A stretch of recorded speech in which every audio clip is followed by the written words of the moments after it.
It was a gloomy Friday evening around 8 p.m. when I decided to explore the long-forgotten confines of my ancestral home. The air was heavy with the scent of age, and dust motes danced in the dim light filtering through the small attic window. Intrigued by the mysteries hidden in the shadows, I ascended the creaky wooden stairs leading to the attic, guided only by the flickering light of my flashlight.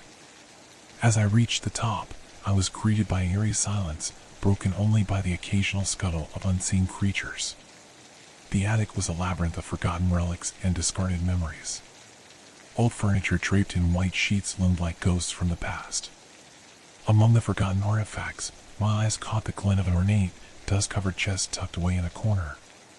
Driven by a curious compulsion, I approached the chest and hesitantly lifted the lid. To my surprise, it revealed a trove of old photographs neatly arranged in weathered albums. Each image held a frozen moment of time, capturing scenes from my childhood, family gatherings, and fleeting moments of joy. However, as I delved deeper into the albums, a chill ran down my spine. The images began to take a sinister turn. Faces once adorned with smiles contorted into expressions of fear and anguish. Scenes shifted from ordinary family outings to nightmarish scenarios, each one more horrifying than the last. In one photograph, I saw myself surrounded by shadowy figures in a dimly lit room, their faces obscured by darkness. Another depicted me standing on the edge of a precipice, a foreboding abyss yawning beneath my feet. Stranger still were the images that seemed to transcend the boundaries of time. Pictures of events yet to unfold, scenarios that awaited me in a future I had not yet experienced. I saw myself in places unknown, facing terrors unimaginable. The line between past, present, and future blurred, leaving me grappling with the unsettling realization that my destiny had been captured in these haunting photographs. As I pored over the images, a sense of dread enveloped me. The photographs were a testament to a fate beyond my control, a macabre prophecy etched in the emulsion of aged film. The attic, once a sanctuary of forgotten memories, had transformed into a chamber of horrors, revealing a narrative that transcended the boundaries of reason. I couldn't shake the feeling that the attic held secrets far darker than the images before me. The weight of the revelations pressed upon my chest, and a cold sweat broke out on my brow. It was as if the very air in the attic had thickened with an otherworldly presence, a malevolent force that bore witness to the unfolding drama of my life. In that dimly lit space, surrounded by the spectral echoes of the past and the ominous glimpses of an uncertain future, I realized that the attic was more than just a repository of forgotten artifacts. It was a portal to a realm where time and destiny converged in a chilling dance, and I, a mere observer, was left to navigate the haunting tapestry of my own existence.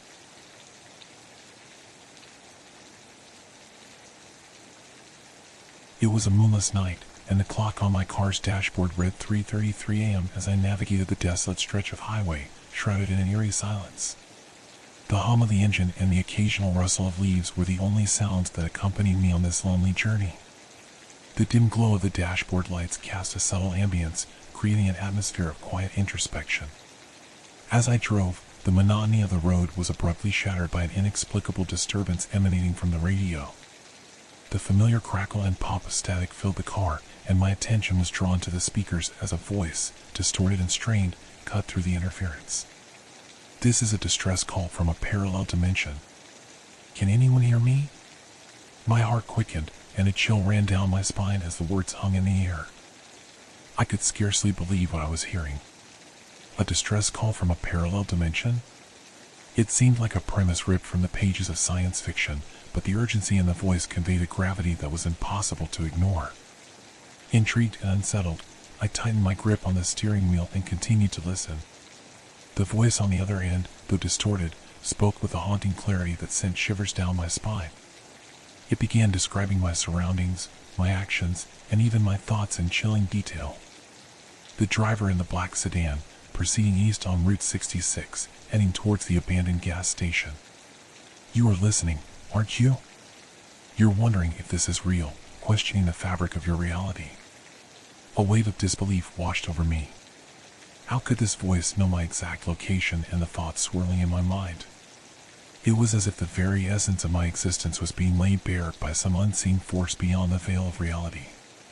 The voice continued its eerie narration, recounting personal details of my life, events that had transpired in the recent past, and even private moments I believed were confined to the recesses of my own consciousness. It described with unsettling accuracy the fear gnawing at the edges of my mind, turning the confines of my car into a surreal chamber of revelations. The road ahead seemed to stretch into an endless expanse of darkness, and the spectral glow of the dashboard lights intensified the surreal atmosphere within the confines of my car. The voice, now taking on otherworldly cadence, warned of impending events and spoke of a convergence of realities that defied comprehension. In that moment, I grappled with the unsettling realization that the boundaries between dimensions were fraying, and I, an unwitting traveler, found myself at the epicenter of this cosmic unraveling. The distress call, once a disembodied voice on the radio, now felt like a direct link to a reality beyond my own, a reality that mirrored my own existence in disturbing detail. As the voice faded into the static-filled abyss, leaving me alone with the echoes of its cryptic revelations, I couldn't shake the feeling that I had glimpsed into the abyss of the unknown. The road ahead, once a familiar path, now stretched into the uncharted territory of the inexplicable, leaving me to navigate the shadows of a parallel dimension that had woven its tendrils into the fabric of my reality.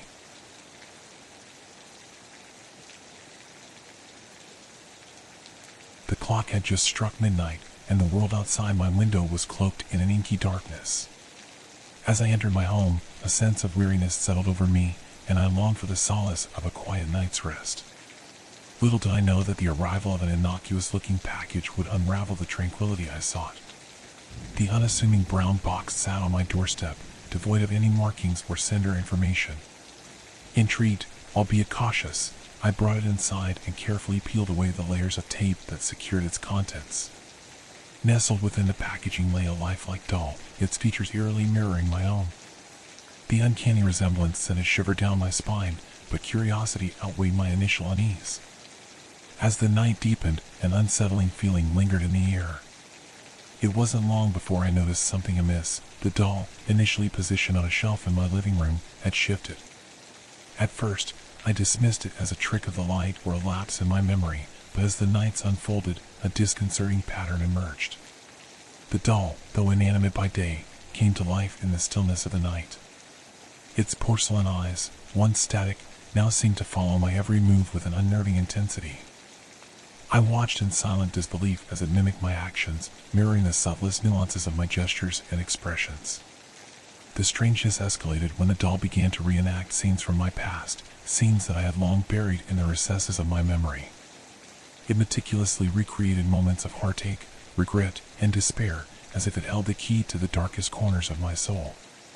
It was as if the doll had become a vessel for the ghosts of my own history, a silent witness to the shadows that haunted my past.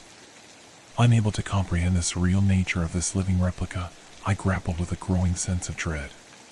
The doll, with its porcelain visage frozen in haunting accuracy, seemed to unlock a door to a realm where the boundaries between reality and nightmare blurred into a disquieting tapestry.